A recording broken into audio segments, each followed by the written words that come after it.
What's up, people? How you doing? So, continuing our discussion on ancient Egypt. Nights outside, but a little hot. Continuing our discussion on ancient Egypt. We touched on Osiris, which we'll get into later videos. But we're going to travel through this whole course. I said it before. I purchased the audiobook, The History of Ancient Egypt. So I'm not trying to break any laws here. This is my copy of this book, audiobook that I have purchased. So I feel since it is my copy and I paid for it, I can use it many times as I want. That being said, let's get into it. Tell you about how we know so much about ancient Egypt. As I said before, we don't know that much about the Mayans, and they're more recent. We don't know that much about the Assyrians and Babylonians, but we know an incredible amount about the Egyptians. And let me explain that. It comes from their belief in life after death. Right? It comes out of religion. The Egyptians were resurrectionists. That means they believed that the body, the physical body, would literally get up and go again in the next world. Now, if you believe that the next world is in a sense a continuation of this world, you're going to kind of do the same things you did in this world in the next world. If you believe that, you put all your energies into the next world, because that's going to last a lot longer than this one. So they built tombs out of stone to last forever. And on those tomb walls, they painted scenes so the gods could see how they wanted to be treated in the next world. So on the tomb walls, if a guy liked fishing, and many Egyptians loved fishing in the marshes, he would have a scene painted of himself in his boat fishing. If he liked playing games, right, and the Egyptians have a game similar to chess called Senet, he would have himself painted on the wall, moving the pieces. So these tomb wall scenes are a great little window into ancient Egyptian daily life. Almost everything is there. You can see guys harvesting crops. You can see women weaving. It's all there. So tombs are very important. And it's not just the paintings. So, what I'm hearing is that ancient Egyptians believed in life after death. They believed that your existence does not stop when your natural body dies. So do a lot of modern religions. Christians, for instance, also believe that there's life after death.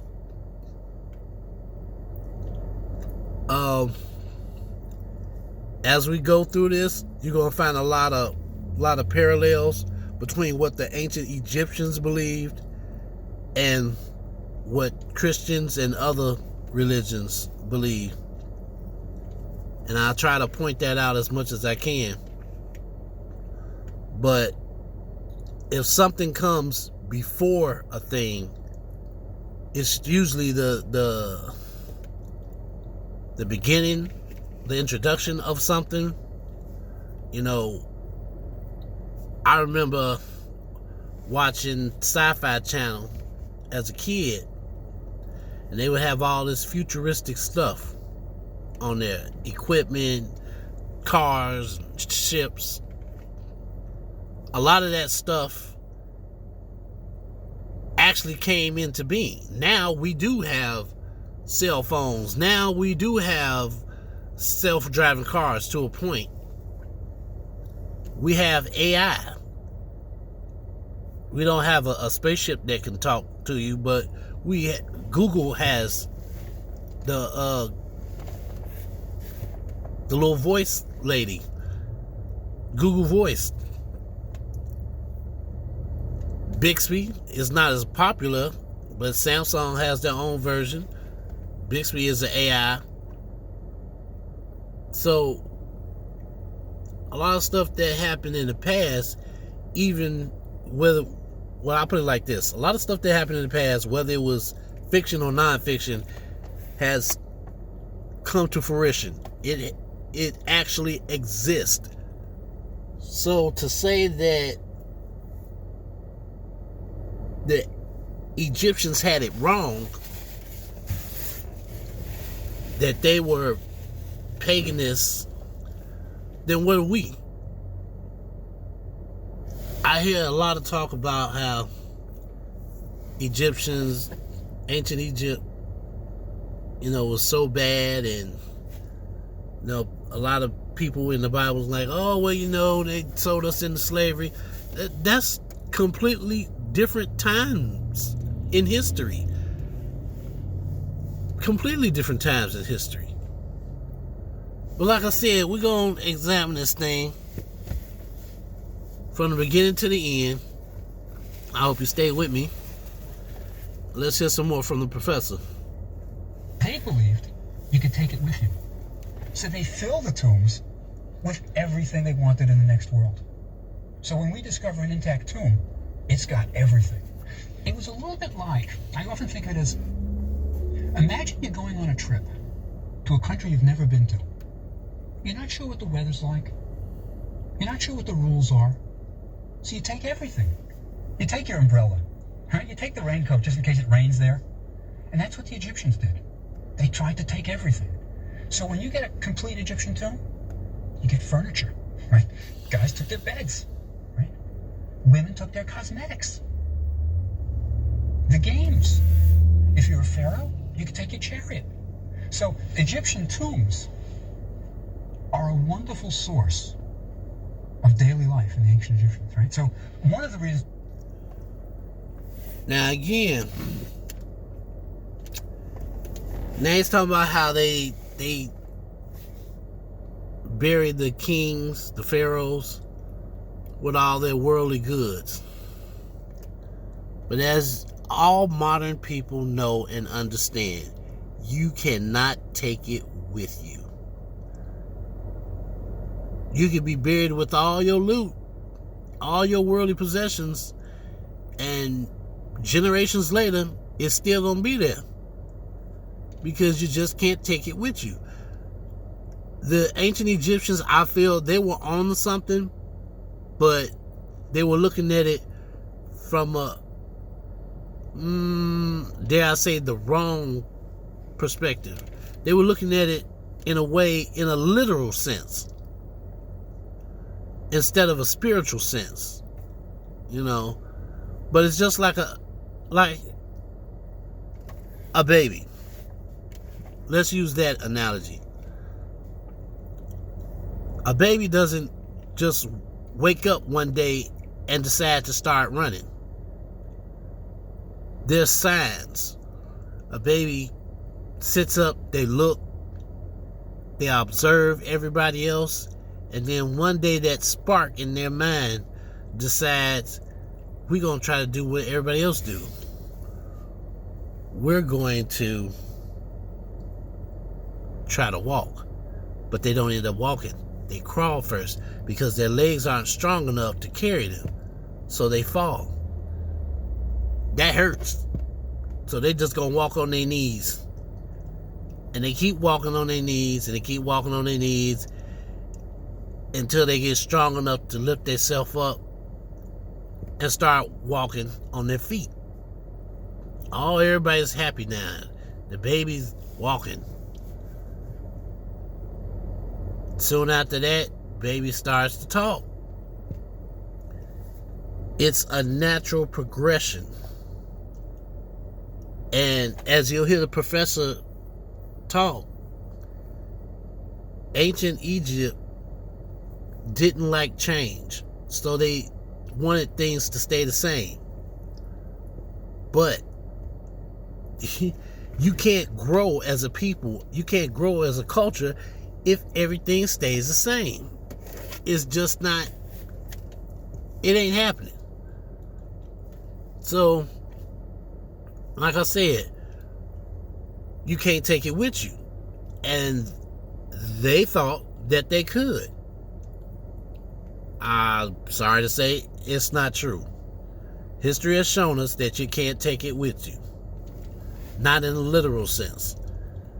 So, like I said, I think they were onto something, but they just, for some reason, they missed the mark, you know. So, back to the professor. We know so much about Egypt is this belief in life after death. There's another great source of how we know what we know. Remember that the Egyptians had writing very early, so they left us a lot of written material, and that's important. And temple walls were like bulletin boards to the ancient Egyptians. If you wanted to tell the world something, you carved it on a temple wall, at least if you were the pharaoh. Now, what the pharaohs carved on the temple walls are a little bit surprising to our culture. Battle scenes. See, it kind of sounds funny to have a war scene in a temple. But remember, the Egyptians weren't into peace. They were on top of the world, and they liked to stay there. So they wanted a constant state of war with victory after victory. So when a pharaoh came back from a victory, he would go to the temple wall, and on the outside of the temple wall, he would carve the story of his victory. And these guys were really a nation of accountants. They listed everything. So you would get the number of captives, the number of people slain. You would get even the names of the pharaoh's horses. We know the names of Ramses the Great's horses. I'll tell you that in another lecture. But they had everything there. So temple walls are a wonderful source of Egyptian history. Also, if the pharaoh sort of wanted to get in good with the gods, he would list all the offerings he had given to the temple that year. So we will have a list of maybe 500-600 different things that the pharaoh gave to the temple. 6,000 jars of wine for the priests, 800,000 loaves of bread, 5,000 bolts of cloth, 16 vessels of sacred oils, so many rings of gold. So we have it all on temple walls. So temple walls are a wonderful source. And because of the climate in Egypt, those temple walls are still there. You know, you can go and see Karnak Temple, some of the walls, just when they were built. They look just like when they were built. So temple walls are a great source. And there's more sources. We have religious texts, because they were so religious. They wrote down their religion. I mean, the priests, that was the job of the priests. They wrote their religion. Now, one of the things about religious texts is they don't only tell you the religion, they give you an insight into fears, what the people were afraid of. For example, we have books of the dead.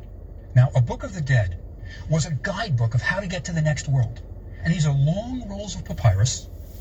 Very often they have illustrations, paintings of the gods, and they tell you how to behave so you're going to get to the next world. They're collections of magical spells, and if you read the spells, you get an idea of what these guys are worried about. For example, there's a spell to get power in your legs. The idea was you've been mummified, you've been dead a while, now you got to get up and go again, so you better recite the spell for power in your legs. You have to recite a spell for breath to the mouth. There's a spell for making sure that your head isn't cut off. So there were spells for all occasions, and these religious texts give us ideas of what these people were thinking. They were just like us. Now, also, they didn't just put them on papyri. They carved them on their coffins. So we have what we call coffin texts, magical spells for the next world on coffins. So we have loads of religious texts, and that's another good source, and we'll talk about them also. But there's also literature. You know, I don't know if you realize it, but the Egyptians wrote short stories. They wrote fiction. They wrote love poetry, too. There's a wonderful genre, love poems of the... So, the pharaohs like to brag, basically. You know, they go out fighting, they come back victorious. They want the whole world to know. So they ain't just gonna tell their boys, you know, tell the fam. They want everybody in the city limits. Everybody that can see to know what they did. So they carved it on the temple walls. They carved it up. scenes on the inside of the temple. They carved scenes on the outside of the temple. They liked to boast. They were proud people. So, towards the end, he says the professor mentioned religion. Now, I know that's going to be a touchy subject for a lot of people. But in this day and age of 23andMe and Ancestry.com, a lot of people want to know where they come from. That can also be said not just about your DNA, but about your religious history. Where did it come from? What's true? What's not? What's based on fear? The ancient Egyptians were fearful of a lot of things because they didn't know much. And people have to understand. People, please understand. We live in the age of information. I'm sorry. My phone is ringing for some reason. Hold up. Sorry about that, y'all. So, we're talking about pharaohs and how they like to paint these vivid accounts of their military victories on the walls of the temples. You know, we also talked about how you can't take it with you. Not literally. It's not to be taken literally. So that's where their mindset was at. They felt like everything they had in the physical world would transfer over to the spiritual world. It's not the same. It's just not the same. But that was their thinking. You know, like the phrase goes, baby steps. Well, throughout society, throughout modern society, we started from somewhere. We started at a point where most people would say, that makes no sense. What were they thinking? They stupid. No, they were not stupid. They were like babies. You know, their mindset was small. But as time went forward and things evolved, people got smarter. They learned better ways of doing things. And here we are today. But we had to start somewhere. So why not Egypt? Just like a lot of other ancient cultures. Well, that's my time for today, y'all. I'll talk to you guys later.